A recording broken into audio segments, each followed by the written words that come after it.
আসসালামু আলাইকুম, আমি ডাক্তার নাজমুল। আজকে আপনাদের সাথে বিড়ালের একটা খুব কমন সমস্যা নিয়ে আলোচনা করব। সেটা হচ্ছে সর্দি বা জ্বরের যে সমস্যাটা, এটা সাধারণত হইলে কতদিন থাকতে পারে বা এক্ষেত্রে আমরা আসলে কি কি ধরনের ব্যবস্থাই বা গ্রহণ করতে পারি, এই ব্যাপারটা সম্পর্কে আমি আপনাদেরকে জানাবো। বিড়ালের একদম প্রথম দিকে যখন সর্দিটা শুরু হয়, মানে হালকা যে ঠান্ডা জ্বর সর্দি এটার সমস্যাটা, এইটা ঠিক হইতে প্রায় 5 থেকে 10 দিনের মতো সময় লাগে। আপনি যদি কম্বাইন্ড ফর্মের যে মেডিসিনগুলো আছে এগুলো ব্যবহার করেন, মানে ঠিক যেই লক্ষণগুলো প্রকাশ পাচ্ছে সেগুলো সবগুলো ধরে ধরে একদম A to Z প্রপারলি মেডিসিনটা ব্যবহার করেন, তাহলে 5 থেকে 10 দিন সময় লাগবে। এক্ষেত্রে অনেক ওনারই সাধারণত দেখা যায় যে এসে বলে 2 দিন বা 3 দিন মেডিসিন খাওয়ানোর পরে এসে বলে, স্যার ওর তো ঠান্ডার সমস্যাটা ভালো হচ্ছে না।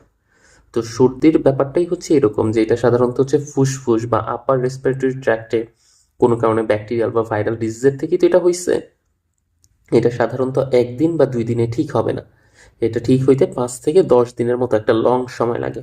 এবং এই সময়টা আপনার প্রপারলি কি করতে হবে, যে একদম মানে ডাক্তার যে প্রোটোকলটা বলে দিচ্ছে আপনাকে, এই প্রোটোকলটা যদি পুরা কম্বাইন্ড ফর্মে আপনি ব্যবহার করতে পারেন, সেক্ষেত্রে দেখবেন 5 থেকে 10 দিনের মধ্যে দ্যাটস ওকে। এখন এইটা অনেক সময় দেখা যায় কি, যাদের ক্ষেত্রে যেমন আমি আমার অভিজ্ঞতাতে এরকমভাবে দেখছে যে প্রথম অবস্থায় দেখা যাইতো যে হালকা হালকা পানি পড়তেছে। তো আপনি যখন মেডিসিন কন্টিনিউ করবেন দেখবেন যে পানিটা পড়া 3-4 দিনের মাথায় বন্ধ হয়ে যাচ্ছে নাক দিয়ে, আর সেরকম সর্দির সমস্যাটা থাকতেছে না। কিন্তু পরবর্তীতে আবার আরেকটা সমস্যা দেখা যায় কি, বুকে প্রচন্ড পরিমাণ শব্দ হয়, মানে কফ জমা হইলে যেরকম শব্দটা হওয়ার সেরকম শব্দটা হয়। অনেক সময় দেখা যায় যে এখানে শ্বাস নিতে সমস্যা হয়, সাথে হচ্ছে বডিতে একটু জ্বর থাকতে পারে। এই জন্য প্রথম থেকে আপনি চেষ্টা করবেন যে একটা খুব বেশি পাওয়ারফুল অ্যান্টিবায়োটিকটায় না যাওয়ার।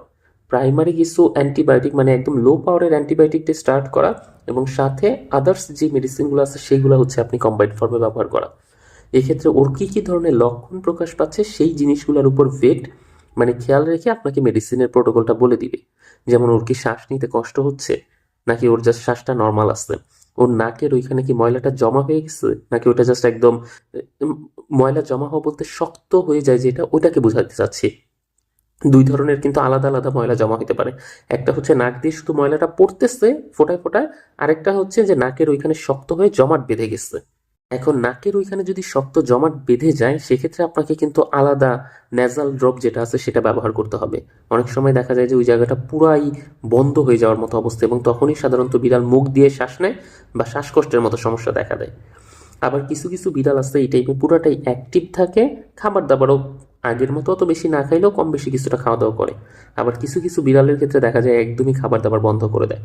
এই জন্য আপনার করণীয় হচ্ছে এই ঠান্ডা জ্বর বা সর্দির সমস্যাটা যদি তৈরি হয়, একদম প্রথমেই ভেটের সাথে কনসাল্ট করা।